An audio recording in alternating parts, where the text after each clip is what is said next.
21 მარტს მსოფლიო დაუნის სინდრომის საერთაშორისო დღეა, რომლის აღსანიშნავადაც ბოლნისის მუნიციპალიტეტის მერიის წარმომადგენლებმა სარეაბილიტაციო ცენტრ განთიადის ბენეფიციარებს ტკბილეული გადასცეს.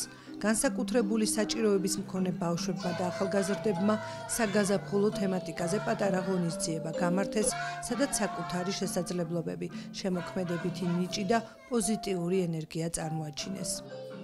მოგეხსენებათ 21 მარტს მსოფლიოს დაუნის სინდრომის საერთაშორისო დღეს აღნიშნავს ბოლნისის მუნიციპალიტეტის მერია მუდმივად ჩართულია ამ კამპანიაში. დღეს ვიმყოფებოდით ჩვენს დღის ცენტრ განთიადში, სადაც პატარებს მივილოცეთ ეს დღე და გადავეცით მცირედი საჩუქრები. ჩვენს ძირითად პრიორიტეტს ზუსტად ეს ბავშვები წარმოადგენენ და ყველაფერს ვაკეთებთ იმისთვის, რომ ისინი სრულფასოვანი წევრები იყვნენ ჩვენი საზოგადოების.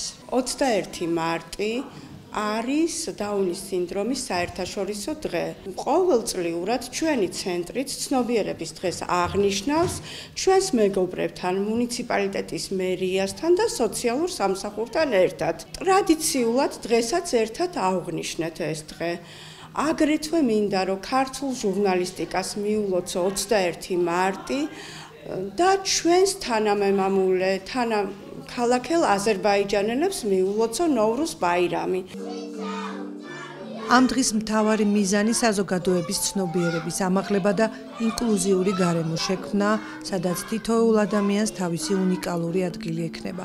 ბოლნისის მუნიციპალიტეტი ინკლუზიისა და თანასწორობის ხელშეწყობას აქტიურად აგრძელებს. მსგავსი ინიციატივები კიდევ ერთხელ უსვამს ხაზს, რომ სიყვარულით, ხარდაჭერითა და თანადგომით თითოეულ ადამიანს თავისი უნიკალური შესაძლებლობების გამოვლენის საშუალება ჰქონდეს.